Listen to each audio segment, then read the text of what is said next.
mengenai masalah siswa pertemanan itu kan dari guru kelas di sini kan, biasanya wali kelas. Ya, jadi setiap permasalahan yang ada di sini biasanya diambil dulu sama wali kelas. Makanya ketika permasalahan itu tidak bisa di-handle lagi sama wali kelas, maka diberikan kepada guru BK, bersama dengan guru BK dalam rangka untuk memanggil siswa, untuk memberikan bimbingan kepada siswa. Nanti kalau ketika tidak menemui jalan akhir atau kita membutuhkan panggilan orang tua, baru nanti kita panggil orang tua untuk mengadakan konsultasi gimana akhir dari permasalahan itu. Jadi di sini wali kelas ya, di sini kan guru kelas tuh ya.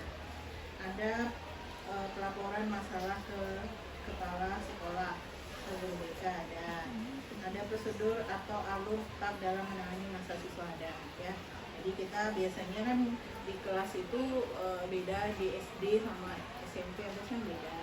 Kalau di SD semua permasalahan siswa ditangani oleh guru kelas. Nah kalau kita biasanya ketika ada guru mata pelajaran misalnya bermasalah siswa nanti akan konsultasi dengan wali kelas, lalu nanti wali kelas ke guru BK. Jadi mekanisme penanganan masalahnya seperti itu. Kemudian masalah siswa dicatat atau dikomunikasikan ada. Kemudian keterlibatan guru BK dalam menangani masalah akademik, sosial, pribadi dan karir. Mungkin untuk yang ini, yang keterlibatan guru BK ini tahun ini memang ibu nggak ada masuk kelas. Biasanya kalau tahun karena tahun ini ibu dipercayakan sebagai wakil kepala bidang akademik. Kemudian guru BK-nya di sini juga kurang. Kita jumlah guru BK kan rasionya adalah 1:150 siswa, ya kan? Nah kalau di sini kita jumlah siswanya 560, guru BK-nya cuma ibu sendiri. Nah, jadi ditambah lagi ada tugas tambahan dari Bapak Kepala Madrasah sebagai wakil akademik. Jadi untuk masuk kelas di tahun ini memang tidak ada. Biasanya sebelum-sebelumnya ibu selalu ada jam klasikalnya namanya, jam tatap muka kepada siswa itu dia dalam halnya memberikan informasi tentang layanan pribadi, layanan karir, kemudian sosial, belajar, biasanya kayak gitu. Memberikan motivasi kepada siswa bagaimana semangat belajar. Kemudian biasanya kalau ibu di kelas 9 itu memberikan informasi tentang lanjutan sekolahnya. Biasanya ngasih tahu SMA itu seperti apa belajarnya, SMK seperti apa, mata apa, jurusan apa yang bisa kalian pilih di SMK nantinya, biasanya kayak gitu. Itu layanan karirnya. Tapi untuk tahun ini memang nggak ada ibu masuk kelas. Jadi memberikan informasinya ke anak itu kadang langsung untuk panggil, ibu tanya kamu mau masuk kemana gitu, mau jurusan apa gitu, biasanya kayak gitu sekarang. Kalau biasanya enggak, biasanya ibu kasih informasi karena ada layanan klasikal itu tadi ya. Jadi memang selalu mengadakan memberikan informasi layanan kepada BK seperti itu. Kemudian koordinasi dengan wali kelas. Ya, wali kelas menjadi penghubung utama antara siswa dan guru BK. Ya, wali kelas mengadakan pertemuan khusus jika ada siswa yang masalah. Wali kelas aktif memantau perkembangan siswa setelah mereka konsul. Kerjasama dengan orang tua. Ada pemanggilan orang tua untuk kasus-kasus berat. Sekolah aktif berkomunikasi dengan orang tua terkait perilaku dan aktivitas orang tua, diajak berkomunikasi dan rencana tindak lanjut. Ya. Ini insya Allah selalu kita lakukan ketika siswa itu permasalahannya harus dan membutuhkan kerjasama dengan orang tua, maka kita memanggil orang tua. Yang pertama kenapa? Karena kita ingin memberikan informasi tentang perkembangan anaknya di sini seperti apa. Kalau misalnya dia merokok, kalau kita nggak ngasih tahu orang tua, tentu orang tua nggak bisa memberi tindakan tegas kepada anaknya. Dan kita juga sebagai pelajaran juga buat anak-anak yang lain. Kalau kita tidak memberikan tindakan memanggil orang tua, tentu anak-anak yang lain biasa saja itu biasa baik dia buat masalah itu tidak dipanggil orang tuanya. Nah jadi kalau kita memanggil orang tuanya, jadi anak-anak yang lain juga merasa takut untuk melakukan hal yang sama dengan anak-anak yang punya masalah itu tadi. Kemudian terakhir, dokumentasi dan evaluasi sertifikat siswa didapatkan secara resmi. Ada laporan berkala tentang dokumentasi evaluasi dilakukan bersama guru BK, wali kelas dan sekolah. Ini ketika permasalahannya itu nanti setelah kita evaluasi, kita lihat perkembangan dari siswa tersebut setelah diadakan panggil orang tua, setelah dibimbing oleh guru BK ternyata tidak menemukan hasil yang baik atau yang signifikan, kita baru nanti menghubungi kepala madrasah untuk memberikan tindakan selanjutnya. Nanti akan dikeluarin atau diberi skor atau diberi sanksi yang lain tentang masalah-masalah siswa. Jadi insya Allah kalau di sini semua BK insya Allah berjalan dengan baik. Karena memang ibu butuh sebenarnya tambahan. Harusnya kita di sini 150 itu paling tidak itu 3 atau 4 guru BK. Kalau sebelumnya ibu berdua sama Pak Sar, tahu ya Ratu ya, Pak Sarnya udah pensiun, jadi tinggal ibu sendiri. Jadi yang ngurus sejumlah siswa sebanyak 500, memang apalagi harus masuk kelas semua 15 kelas, ya, jadi tidak memungkinkan itu. Jadi untuk layanan BK-nya sekarang memang sifatnya nanyu anak, tidak ada lagi yang ngasih informasinya ke dalam kelas. Mudah-mudahan tahun depan bisa masuk lagi ke kelas. Jadi titik permasalahannya kan bisa lebih jelas, bisa kita lebih tahu dengan anak-anak kayak gitu. Dari itu ada yang ditambahkan? Kami ada beberapa pertanyaan. Ini udah diisi ya.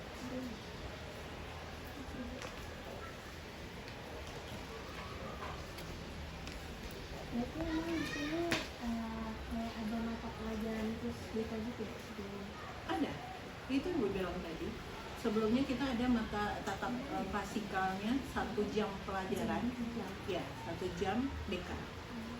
Tapi untuk tahun ini enggak ada, karena itu tadi kendalanya, karena ibu ada tambahan tugas juga, kemudian yang mengampu BK itu juga ibu sendiri, nggak ada guru lain yang bisa bantu karena memang mereka udah punya tugas mata pelajarannya masing-masing. Jadi ya tahun ini memang nggak ada, tapi sebelumnya selalu ada.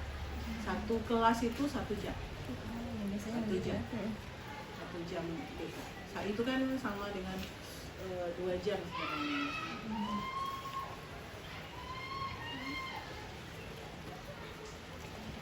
Sebelumnya ada 1, mungkin Ratu ada ya Ratu? Ada BK. Karena kemarin itu ibu berdua sama Pak Sar, jadi bagi 2, ibu 7 kelas, Pak Sarnya 8 kelas. Nah, kalau sekarang ibu sendiri 15 kelas rasanya susah gitu. Karena ada tugas tambahan juga kan, tugas tambahan lain.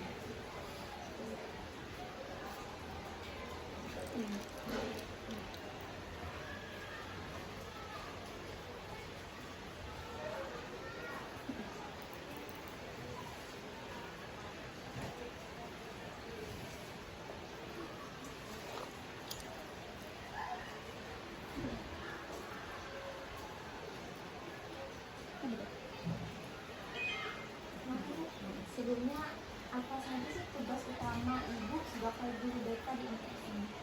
Tugas utama ya membantu membimbing siswa dalam, sebenarnya kan guru BK itu kan membantu siswa mengarahkan, bukan membuat siswa dari nakal menjadi tidak kan.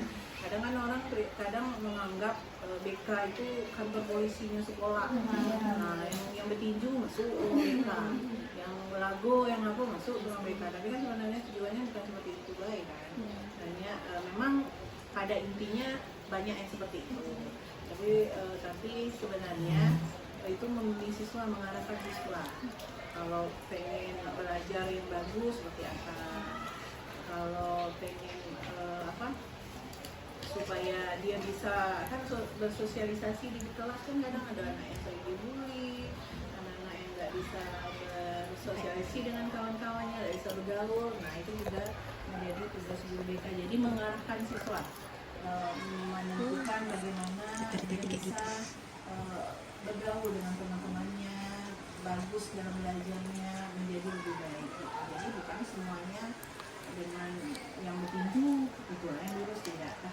siswa ketika melihat ada siswa yang mengalami masalah-masalah, karena kan ada yang mengaruh dari orang tua kan, orang tua bercerai misalnya, nah tiba-tiba dia biasanya nilainya bagus, kok di semester 2 jadi menurun, kan itulah tugas guru mereka melihat apa penyebab itu terjadi. Bisa jadi karena orang tuanya berbohong kan, atau kurang perhatian dari orang tuanya. Nah, seperti itu sebenarnya tugas guru mereka, tugas utamanya seperti itu, membimbing dan mengarahkan siswa untuk menjadi lebih baik dalam rangka mencapai masa depan. Sebenarnya ada kasus yang berat gitu nggak itu sih? Kalau di sini kalau bully itu sebatas anak kita itu enggak ada bully itu sampai menyakiti fisik, enggak ada. Itu biasanya bully itu lebih cenderung ke visual, ngejek, verbal, nah jadi mereka tuh lebih ke verbal, misal bully, ngejek nama bapak lah, aduh kalau misalnya ada cacat fisik, misalnya hitam atau aku mato sipit, misalnya disebutin kuku gitu kan, hitam disebut black, nah gitu lah, sebatas itu. Kalau bully kita nggak ada bully yang sifatnya menyakiti fisik seperti ninju lah, atau dikurung di kamar mandi gitu kan, atau diucutin pakaiannya, nggak sampai kayak gitu. Yang verbal tadi ada sumbernya nggak dari misalnya? Itu ada. Kita kan kayak P5 itu kan ada materi P5 nya tentang bully. Biasanya kita lihat dulu perkembangannya. Biasanya kan tadi itu diatasi lah sama wali kelas. Nanti ketika bully itu masih dilakukan lagi, masih berulang terus menerus dengan orang yang sama, ya baru kita tagih, baru kita kasih nasihat lah. Kalau kita bimbing anak-anaknya, dan alhamdulillah sejauh ini ya nggak ada, bisa nggak ditangani kalau harus untuk bully, paling terulang lagi gitu. Itu biasa lah anak-anak kan, pastilah ada, pasti nak ngejek kawannya tuh pasti ada.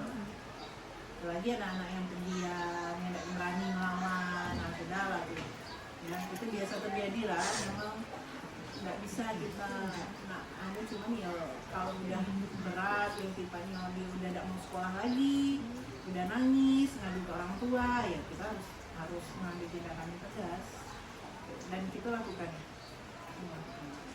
Kalau kayak program khusus untuk kenakalan remaja itu ada misalkan anaknya merokok, tawuran gitu.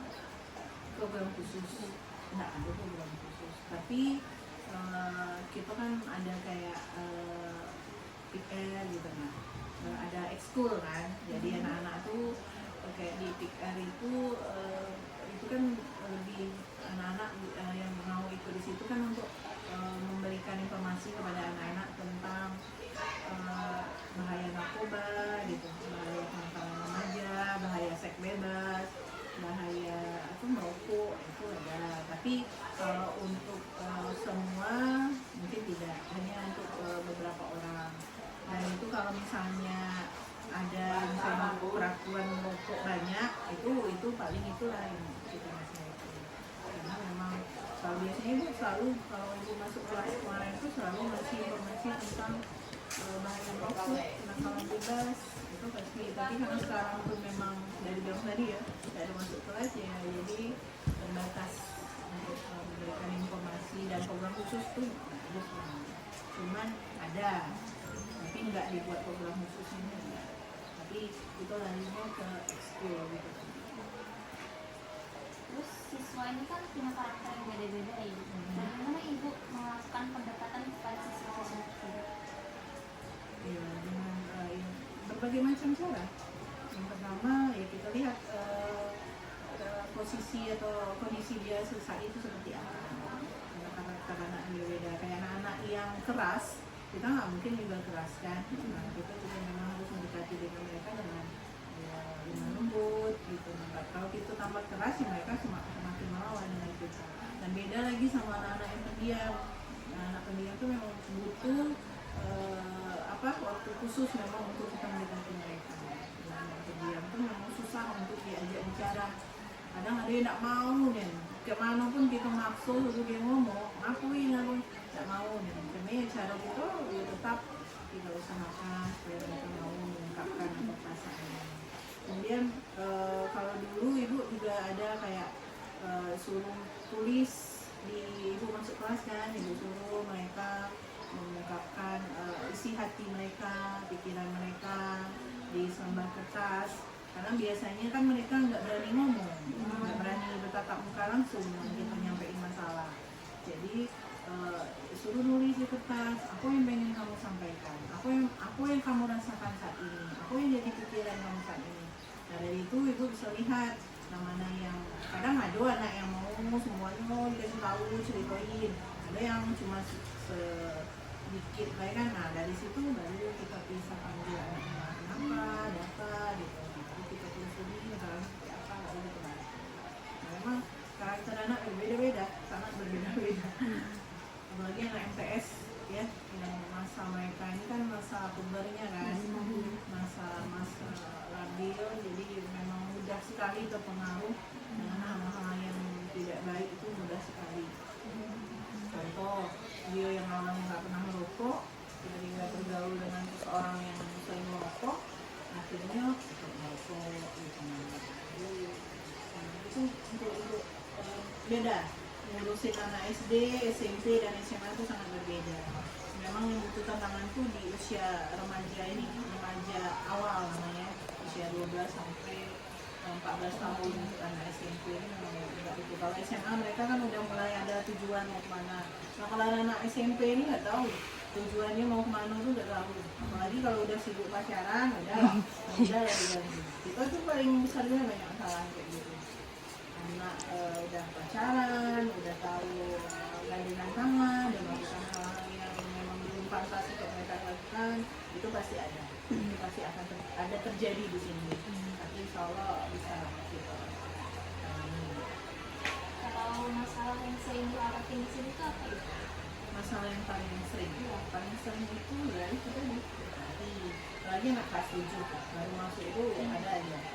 Ada apalagi bawa nama daerah itu ada saya jadi nangis, saya itu masih saya gitu. Dan kemudian tentang bully gitu tadi, bully terus lagi mau seperti surat kasih. Kalau untuk hal-hal yang lebih kayak tawuran, dia kalau kita nggak ada. Nah kalau remaja yang sifatnya ikut yang motor, malah tak ada. Lalu surat kasih bully, tinju, ada geng-geng itu, wah itu lah yang paling sering terjadi di sini. Dan tuh malas belajar ya nilai rendah gitu, jarang masuk sekolah, malas kan datang sekolah gitu.